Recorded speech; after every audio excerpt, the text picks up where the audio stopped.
സൗദിയിൽ സുപ്രധാനമായ തൊഴിൽ നിയമ ഭേദഗതിക്ക് മന്ത്രിസഭയുടെ അംഗീകാരം.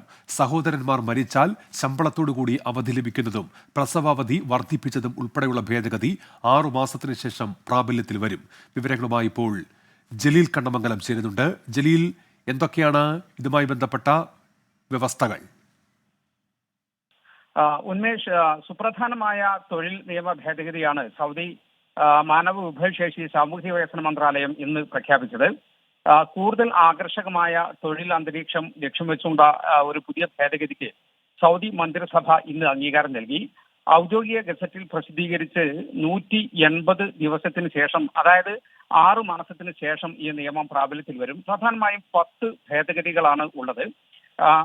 സഹോദരനോ സഹോദരിയോ മരിച്ചാൽ ശമ്പളത്തോടു കൂടി 3 ദിവസത്തെ അവധി ലഭിക്കും. വനിതാ ജീവനക്കാരുടെ പ്രസവാവധി 12 ആഴ്ചയായി വർദ്ധിപ്പിച്ചു. പ്രൊബേഷൻ കാലയളവ് പരമാവധി 180 ദിവസമായി നിജപ്പെടുത്തി. അതോടൊപ്പം തന്നെ സ്ഥാപനത്തിൽ നിന്ന് തൊഴിലാളി രാജിവെക്കുകയാണെങ്കിൽ 30 ദിവസം മുമ്പ് കമ്പനിയെ രേഖാമൂലം അറിയിക്കണം.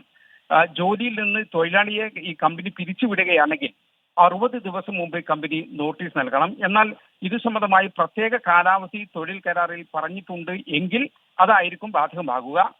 ജീവനക്കാർക്ക് തൊഴിൽ പരിശീലനം നൽകാൻ കമ്പനി പ്രത്യേക നയം രൂപീകരിക്കണം എന്നൊക്കെ ഈ പുതിയ ഭേദഗതിയിൽ പറയുന്നുണ്ട്. ഇങ്ങനെ സുപ്രധാനമായ പല മാറ്റങ്ങളും പുതിയ ഭേദഗതിയിലുണ്ട്. ഇന്ന് ജിദ്ദയിൽ ചേർന്ന മന്ത്രിസഭാ യോഗത്തിലാണ് ഈ തീരുമാനമുണ്ടായത്. ഉന്മേഷ്, ജലീൽ കണ്ണമംഗലമാണ് ഇപ്പോൾ ജിദ്ദയിൽ നിന്ന് വാർത്തയുടെ വിശദാംശങ്ങൾ നൽകിയത്.